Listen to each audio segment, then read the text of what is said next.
This is Lisa from Mobile Tech Review, and this is the Samsung Galaxy Player 5.0.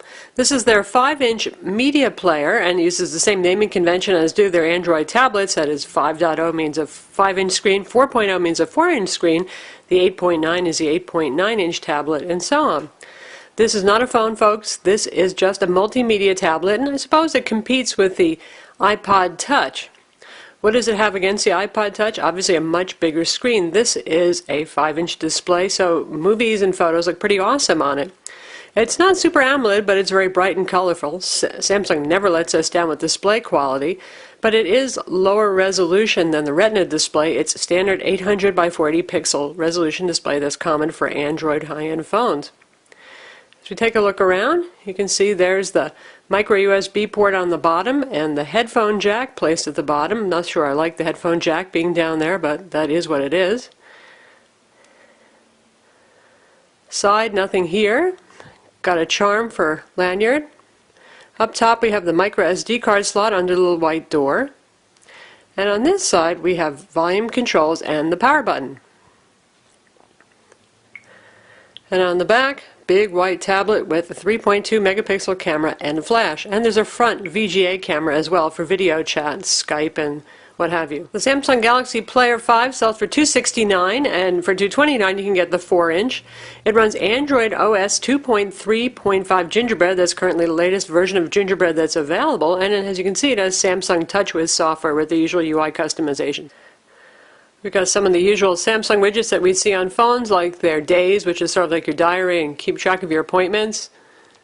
And you can see other widgets that are available here. You've got the standard Android stuff like the calendar, Google search, home screen tips, latitude. And we've got the Samsung Days that we already saw, the dual screen alarm clock, and not all of the widgets that we'd see on a Galaxy phone. Speaking of the Galaxy, internally, this is more equivalent to the original Samsung Galaxy S. That is, has a 1 GHz single-core Hummingbird CPU with PowerVR 540 graphics. This is not a dual-core cutting-edge CPU inside, but hey, for $229 and $269, really, how much can you ask for, I suppose? It scores 1644 on Quadrant, and that's a pretty good score for a single-core Hummingbird CPU running at 1 GHz. It does about 17 on Linpack, not too exciting there. But you know, the Hummingbird, despite its lackluster benchmarks, does pretty well for things like gaming and multimedia.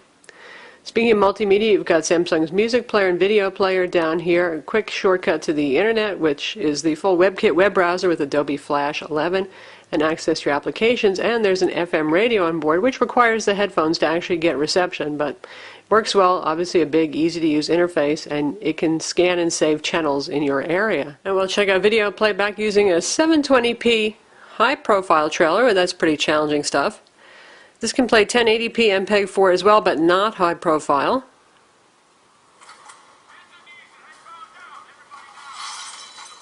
Does a good job. The speaker is reasonably loud, not super duper loud, but not bad. Now we've got volume near maximum. You can hear the speaker. Of course, you can use headphones with this or even external speakers. The player also supports DivX and XVID video formats. Music player is Samsung's generally pleasing looking music player. You've got a list of songs here. You have access to playlists, albums, and artists, and we'll just check out one of Samsung's included songs. Get nice big album cover art here and playback controls for looping and all that kind of stuff, mix. And it can play in the background, so you can switch back to using the device and continue to hear it. Same goes with the FM radio if you wish. Here you can see the slightly older version of the TouchWiz interface with the customized squarish colored icon backgrounds. And we've got the usual Android stuff here. We've got Google Maps, we've got Google Navigation. Yes, it does have a GPS. We've got Think-Free Office for working with office documents. Samsung's Mini Diary, which we really like, keep track of what you're up to. This is what Mini Diary looks like. You can add photos right here. You can tap to create a memo, and it saves it with the date information. You can take a picture with the camera. We'll take a big picture of white space right here.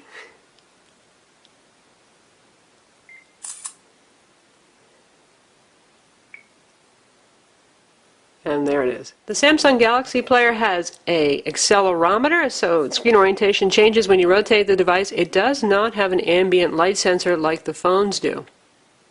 It has a 2500 milliamp battery. That's an absolutely huge battery, but given the size of the device, well, you've got plenty of room for an internal battery, and it is sealed inside. Battery life going to be much longer than most phones, thanks to the size of the battery and the fact that there's no 3G or 4G radio to bring it down. Galaxy Player has 8 gigs of internal storage, and it has that micro SD card for expansion. Galaxy Player has Google Maps and navigation. Full featured, you've got places, you've got Street View, you've got all that kind of stuff. And with the big screen, it's really quite nice. Of course, this is a Wi-Fi only device. There is no 3G, there is no 4G, so you're going to need some sort of data connection if you want to use this on the road. You can use your phone mobile hotspot feature, for example, to do that, or a MiFi hotspot. Galaxy Player 5 has the usual WebKit web browser. We've got our website loaded here, and it's nice to have a 5-inch display because things are, well, more readable. We've enabled Adobe Flash, which is turned off by default, or actually set to be used on demand, and you can see a little glitching there with some of the ads. With the Hummingbird CPU is just having a little bit more problem keeping up with Adobe Flash. And now we'll check out Adobe Flash Playback from looking at one of our video reviews. Of course, you can use the YouTube mobile player for this because this is a YouTube-based video, but it's handy for some other sites that are not using YouTube.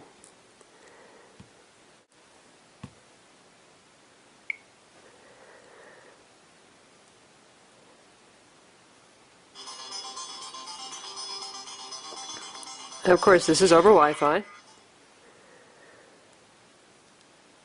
This is Lisa from Mobile Tech Review, and this is the HTC Evo Design 4G on screen. This is one that springs for affordable. It's playing fine. Let's see if we can pop it out to full screen in 480p. Now we've got it in full screen mode. Controls are a little difficult to use. That's what happens again when you've got an older, slower CPU running, but it certainly is usable. And that's something it does have against the iPod Touch. This does play Flash. The iPod Touch obviously does not. Galaxy Player is up to some gaming. Now this isn't too hard, playing Angry Birds, but nonetheless it's popular, so we'll check it out. And we've got Angry Birds Rio loaded up. Plenty smooth.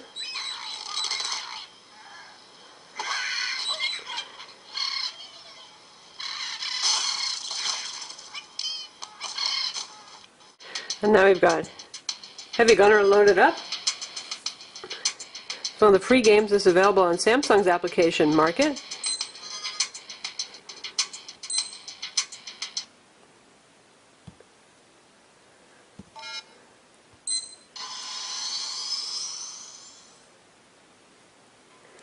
And we're going to shoot at things in the sky.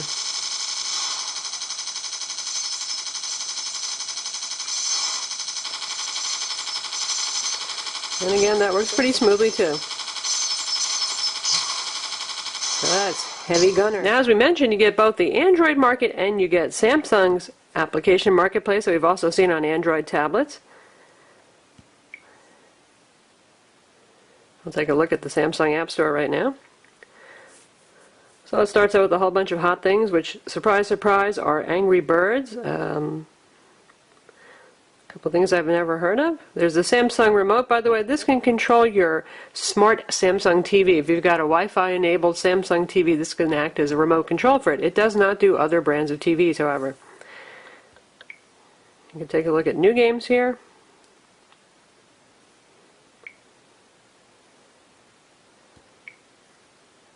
Search by category. And we've got a lot of the same things too that are on the Android market. For example, Movies by Flickster is here, and you can get that from either place. Now, if you buy stuff from the Samsung marketplace, you're going to pay them with your credit card. You're not going to go through the Android market for that. In terms of other applications, this is a lot like a Samsung Android Galaxy phone. You've got their contacts application, you've got their calendar application. You can sync those up with Google and other sources as well. You've got DLNA All Share for streaming to your TV. This does not have HDMI out, so that's important. You've got Social Hub for social networking. Their memo pad application. Camera's 3.2 megapixels, the rear main camera, and it takes okay shots. It's about like the Galaxy Tab 8.9 and 10, which also use a 3.2 megapixel camera. The flash is helpful in dark situations, and picture quality is reasonably good, reasonable sharpness, not a whole lot of pixels there, good color saturation. Samsung tends to put out a pretty good camera, so even though the megapixel rating is low, well, there you have it. It's not bad. And they have a file manager. Of course, you can download the file manager of your choice from the Android market as well. So that's the Samsung Galaxy Player 5. It's available now in places like Best Buy, Amazon, plenty of stores. Again, it's $269 for the 5-inch model, $229 for the 4-inch model.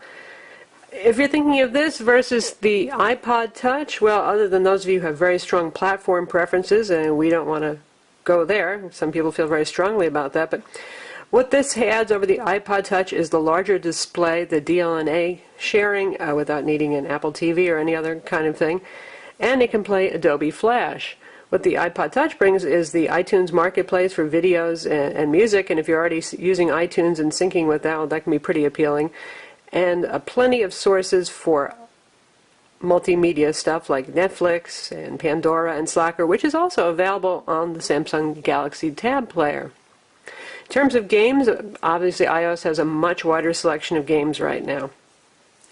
I'm Lisa from Mobile Tech Review, and visit our website for the full review of the Samsung Galaxy Player 5.